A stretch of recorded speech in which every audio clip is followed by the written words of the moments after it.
Bye-bye.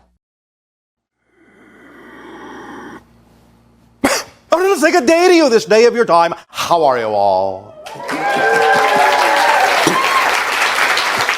All right. We will now continue with the transmission that we have titled The Triad Mind. This involves the idea called the heart mind, the head mind, the higher mind. And the idea works like this.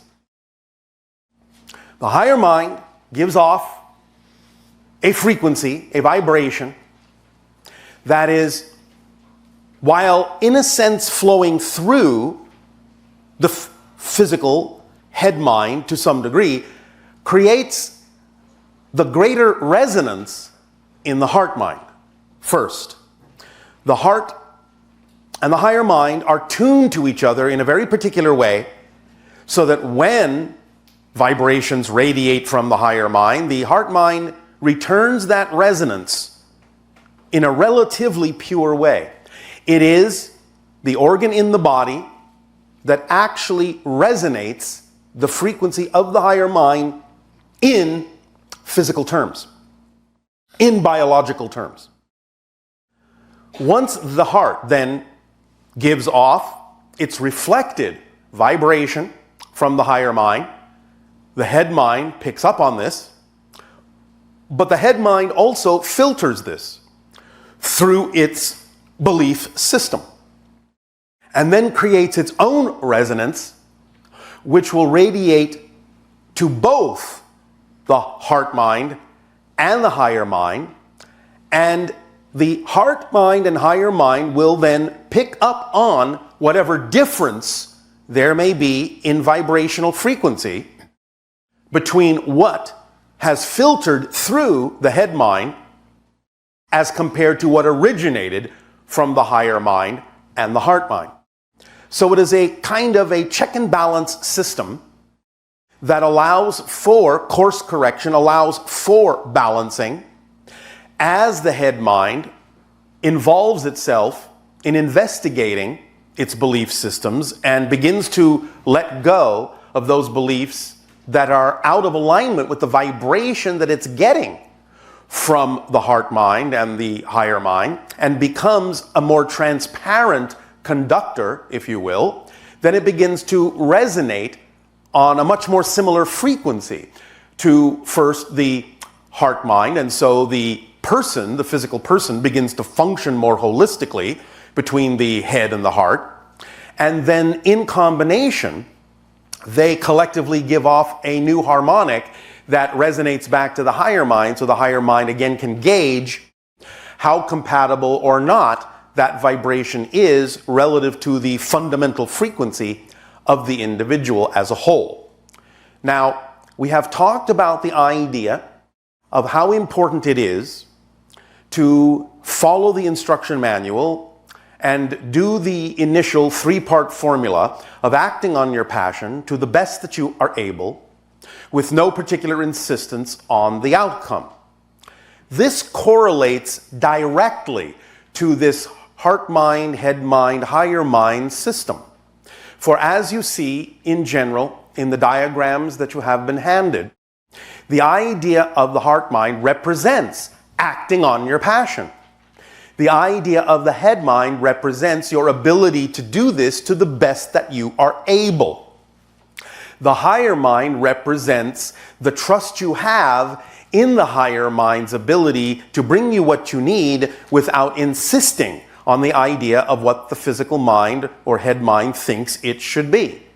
So this formula is designed specifically to work together with and resonate in harmony with the heart mind, head mind, higher mind, as it has been structured for your ability to have a physical reality experience. And this is one of the primary reasons why the formula works. It is actually based on the structure of your consciousness that works already and automatically.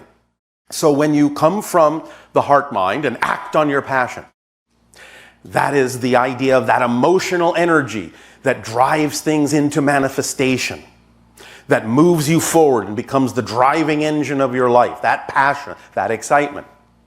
And then when you allow your head mind to do its job, following that and acting on it to the best it knows how within the parameters that have been set up within the theme you are exploring in physical reality, allowing, as you can see in the diagram, from the idea of the head mind to represent its version of mindfulness and taking its cue from the higher mind's synchronicity and from the heart mind's idea of what you might loosely call morality or ethics in how you go about doing your mindfulness, how you go about acting on your passion to the best that you are able as a physical being, then you allow for the openness to happen in not making any insistence or assumption of the outcome. And that's what creates the space for the higher mind to come in and do its job and then create that harmonic resonance in the formula that then can be reflected by the actual triad mind of the heart, the head, and the higher.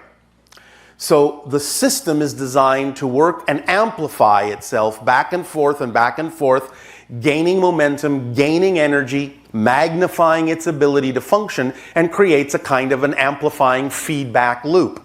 So again, as you see, the idea of the first, shall we say, ping of energy coming from the higher mind, going down through the head mind, but into the heart mind and resonating back, then allows the heart mind to jump into its passion, which then goes up to the idea of your ability to act on it, which then goes up to the idea of no insistence, which then opens up the avenue to go back to the higher mind, and it creates that loop, round and round and round, but begins to spiral out and expand your life in all sorts of magical and synchronistic and enjoyable ways. Does this sound like fun? Yes. All right. So what you have now then is a very simple diagram that can aid and assist you as a permission slip to follow that path, knowing, all right, higher mind is giving me the vibration going through my physical head mind, but resonating from the heart, coming back in as the idea of resonance then is determined to be in or out of alignment, but acting on the passion is what actually diminishes the feedback this way and creates the loop to begin to cycle so that it doesn't become blocked up in you and create resistance, because the idea of the resonance coming from the heart mind when hitting the head mind and going through the filters of the belief system, if they are so out of alignment, then less of that will go out from the heart to the passion principle in the formula. More of it will block up and feed back up to the physical head mind, and it will not resonate in accordance to the formula in an efficient way. Does that make sense? So you can have it come down and go back up, and come down and go back up, and come down and go back up, because there might be all sorts of belief systems that are out of alignment and causing the resonance to only happen here, which then builds up more energy that is not being expressed, which causes pain and disease and resistance within the body. Or when you have the belief systems that are clear, then that ping from the higher mind going down through the belief systems that are in alignment in the head mind and allowing that to match the frequency of the heart resonance will allow the energy to jump out of the heart into your passion, into the idea of your higher and head mind's ability to work together as a whole being to then do your best without insistence that will then accelerate your life in a synchronistic way. Does that make sense? Yes. All right. So please use that as your permission slip to remind you to allow that flow to happen. And it's very important to allow that passion to be acted on so that you can create the proper cycle of the flow rather than allowing it to build up a resonance within you that isn't going where it really needs to go, so that you don't experience the idea of struggle, strife, pain, dis-ease in your life in that way by not being who you truly are, because the system is automatically designed to allow you to be fully who you are, to express your true purpose in life of being who you are as fully as you can, and to allow you to express that purpose through all the things that excite you the most, that are most representative of your passion. And that will keep the cycle going. It's as simple as that. Does that make sense? All right. Then in return for allowing us to share this little permission slip with you, We ask now, in what way may we continue to be of service to you? You may begin with your questions and dialogue if you wish. Hello, Bashar. And a you good day. So, Yes? at the beginning,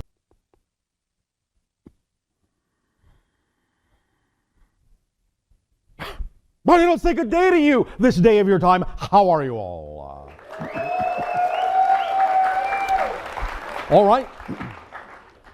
We thank you for the co-creation of this interaction, the allowance of this transmission, and the gift that you give to us of allowing us to experience each and every one of you as another facet of the multidimensional crystal of creation. We will begin this transmission by reminding you that this is called substitute teacher. And the substitute teacher in question is you. So this transmission will be handled a little bit differently than has been handled before. We will be bringing through what has been termed a first contact trainee from our civilization, a male child that in our counting of years would be about 10.5 years of age, but in your counting would be about 13. This trainee has not yet chosen to have an incarnation on any planet that he may ultimately contact as a first contact specialist. And because we are guiding this trainee, we have chosen your world for him to have his first interaction with. But understand that when we do choose to make contact with a new civilization, we always also choose to experience at least one life in that civilization, so that through that life experience, we will have a deeper understanding and familiarity with that civilization, so that we will not be too, shall we say, alien to one another. But this trainee really has no knowledge of you, no understanding of your ways, your customs, your ideas, your concepts, your experiences. So this trainee will be asking questions of you. First and foremost, before we actually introduce this trainee, we will reverse the way in which these transmissions are usually done. The first part of this transmission, before what you call your lunch period, will be a question and answer period. We will then, after your lunch, introduce the trainee to you. Nania! Making sure you're awake. This is how this will go. During your lunch period, or sometime around, before we resume this transmission with the trainee, you will coordinate, organize, and choose 4 other volunteers from the gathering who wish to come to you and volunteer to interact with the trainee, making yourself also the 5th one. Do you follow me? So that by the time we resume this transmission and introduce the trainee, there will be 5 people from your gathering who will interact with the trainee. All right? All right. Now, one of the reasons why we are introducing this trainee to you is not only for the purpose of allowing this child to gain some experience in their first interactions with other cultures, other civilizations, but also to give you an opportunity in being asked questions about your reality to see how much you know. Because one of the best ways to learn is to teach. Therefore, in the trainee asking the questions he will ask of you about your world and your ways, you get an opportunity to explain to someone who has no comprehension of them how things work on your world. There may be a little bit of confusion, but we will see how it goes. You may find yourself doing a lot more explaining than you think. Because even though many things seem very obvious and familiar to you in your reality, they are not so in other realities at all. And you may find some of that alienness leaking through from the trainee who really doesn't understand what you have created on your world and how you go about experiencing your lives. Because they are very different than the way that we experience life in our civilization on many levels. And though there are some similarities, we will see what bridges and links can be created when you are offered an opportunity to deal with an extraterrestrial being who is truly new to your ways. But for now, we can begin with the questions and answers for those who volunteer to come up and ask what they may. We thank you for allowing us to reflect to you the knowledge that on some level of your being you already know, so that we now remind you that we are only reminding you of what already exists within you. But in remembering, in awakening, in the dream of physical reality, thus you will experience more intention, more conscious manifestation, more joy.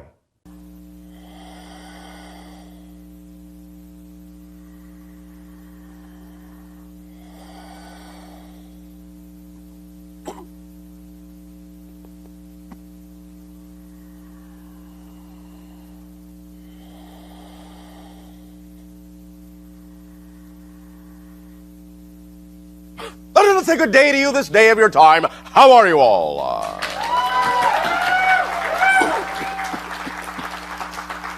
All right, thank you.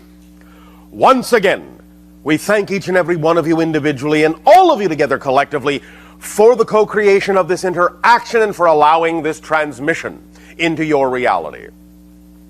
We will begin this transmission with the idea that we have titled it the UFO Witness Declaration.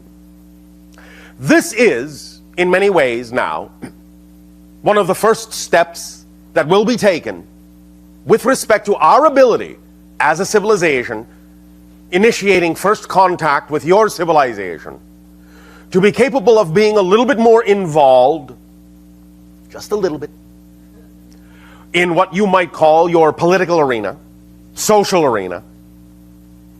The idea now being that many of you are beginning to recognize that many people on your planet have had encounters with us, with others like us, and that this is becoming, as many of you have said, the biggest secret that everyone knows.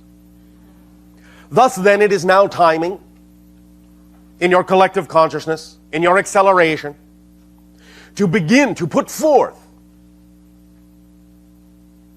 these ideas a little bit more openly, in a manner that will help accelerate our ability to interact with you, your ability to interact with us, and create, over time and in perfect timing, a consensus in your reality for those who prefer open interaction with us and others like us, And we express to you our gratitude in being able this day to put forth from our perspective, from our reality, the first step in greater involvement in your world, to truly begin to anchor, to truly begin to, shall we say, crystallize and solidify